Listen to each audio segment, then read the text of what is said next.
اب جالوت کا لشکر آ گیا، یہ بھی آ گیا۔ اب کیا ہوا؟ اللہ تعالیٰ فرماتا ہے وَلَمَّا بَرَزُوا لِجَالُوتَ وَجُنُودِهِ قَالُوا رَبَّنَا أَفْرِغْ عَلَيْنَا صَبْرًا وَثَبِّتْ أَقْدَامَنَا وَانصُرْنَا عَلَى الْقَوْمِ الْكَافِرِينَ۔ پھر جب وہ جالوت اور اس کے لشکروں کے سامنے آئے تو انہوں نے عرض کی، اے ہمارے رب، ہم پر صبر ڈال دے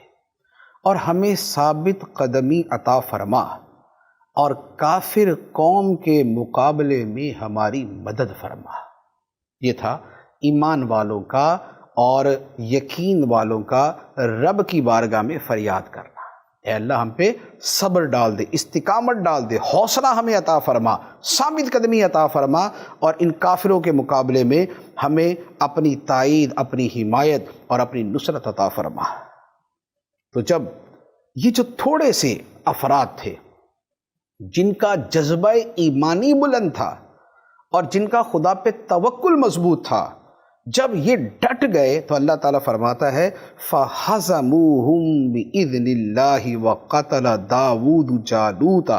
وَآتَاهُ اللَّهُ الْمُلْكَ وَالْحِكْمَةَ وَعَلَّمَهُ مِمَّا يَشَاءُ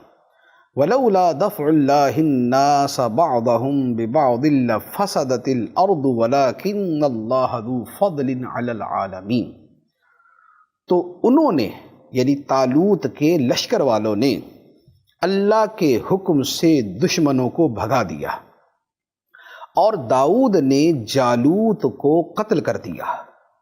اور اللہ نے داؤد کو سلطنت اور حکمت عطا فرمائی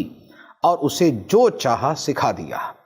اور اگر اللہ لوگوں میں سے ایک کے ذریعے دوسرے کو دفع نہ کرے تو ضرور زمین تباہ ہو جائے، مگر اللہ سارے جہان پر فضل کرنے والا ہے۔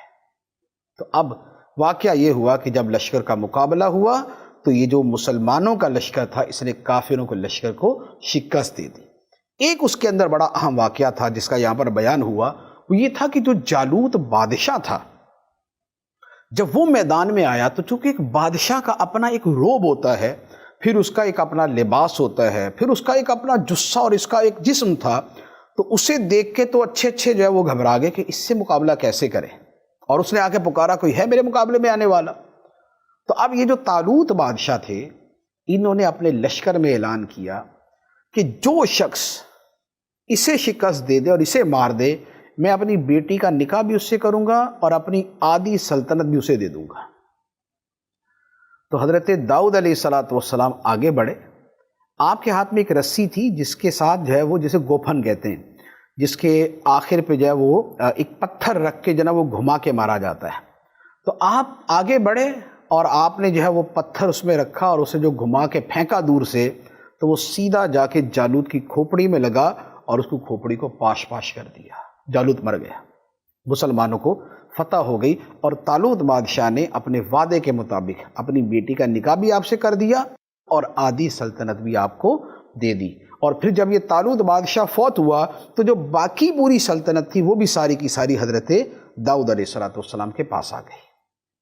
تو یہ ہے حضرت داؤد علیہ السلام کے حوالے سے جو اللہ تعالیٰ نے فرمایا کہ اللہ نے داؤد کو ملک بھی دے دیا، سلطنت بھی دے دی، اور حکمت بھی عطا فرمائی، آپ کو نبوت بھی عطا کر دی، اور جو چاہا سکھایا۔ تو حضرت داؤد علیہ السلام کو بہت کچھ آتا تھا، جیسے یہ لوہے کو نرم کرنا، جیسے پرندوں کی بولیاں سمجھنا، تو یہ بہت سارے علوم جو ہے وہ اللہ تعالیٰ نے آپ کو عطا فرمائے۔ اب اللہ تعالیٰ فرماتا ہے کہ یہ جو لڑائی ہوئی اور ایک قوم کے ذریعے دوسری قوم کو تباہ کیا گیا، یہ اللہ تعالیٰ کے نظام کائنات کا حصہ ہے کہ اگر ایسا نہ ہو تو زمین برباد ہو جائے۔ تو اللہ تعالیٰ کبھی کسی کو غالب کرتا ہے، اسے قوت دیتا ہے اور اس کے ذریعے دوسرے کو دبا دیتا ہے، ورنہ تو دنیا کا معاملہ یہ ہے کہ جو ایک فائنل پاور حاصل کر لے تو اس کا کیا کرتا ہے، وہ اس کے بعد وہ کسی کو چین سے بیٹھنے نہیں دیتا، پوری دنیا کے اندر شرنگیزی کرتا ہے۔ تو اللہ تعالیٰ اس کا سر توڑنے کے لیے دوسری طاقت کو کھڑا کر دیتا ہے اور وہ اس کو جو ہے وہ ٹھنڈی کر دیتی ہے۔ پھر جب یہ